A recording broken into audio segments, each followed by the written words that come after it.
বাবা, গোটা আন্দোলন নিয়ে আপনার কিছু বলা আছে? আমার দাদার একটাই অপরাধ, উনি কেন মুক্তিযোদ্ধার সময় যুদ্ধে যান নাই। আরে উনি যদি যুদ্ধ করতে যাইতেন তাইলে আমাকে আজকে এই অবস্থা হইতো। সঠিক বলেছেন। আমরা আজকে মুক্তিযোদ্ধার নাতিপতি একটা যে অবস্থা, মানে কোঠা, এই কোঠাটা জায়গাটা পাইতাম।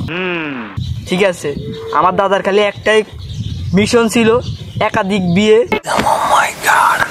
উনি খালি বিয়ে নিয়ে পড়ে আসছিল। যদি যুদ্ধের কাজে যাইতেন বা দেশ রক্ষার জন্য যুদ্ধে যাইতেন, তাহলে আজকে আমরা নাতিপতিরা ভালো একটা সুযোগ পাইতাম।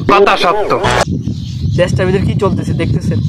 আর এদিক দিয়ে শুনতেছি যারা মুক্তিযোদ্ধার নাতিপতি না, সবাইকে মন্তব্য করা হয়েছে রাজাকার। যেহেতু আমরা রাজাকার, আমার লাইফের একটাই স্বপ্ন ইউরোপ আমেরিকা লাইফ লিড করা। ঠিক আছে, তো প্রধানমন্ত্রীর কাছে একটাই রিকোয়েস্ট, যেহেতু আমরা সাধারণ শিক্ষার্থীরা রাজাকার, আমাদেরকে এই দেশ থেকে বাইর করে দেন, ইউরোপ আমেরিকা পাঠিয়ে দেন, আমরা বিলাসবহুল একটা লাইফ লিড করি, ওইখানেই থাইকে যাবো, এটাই ভালো।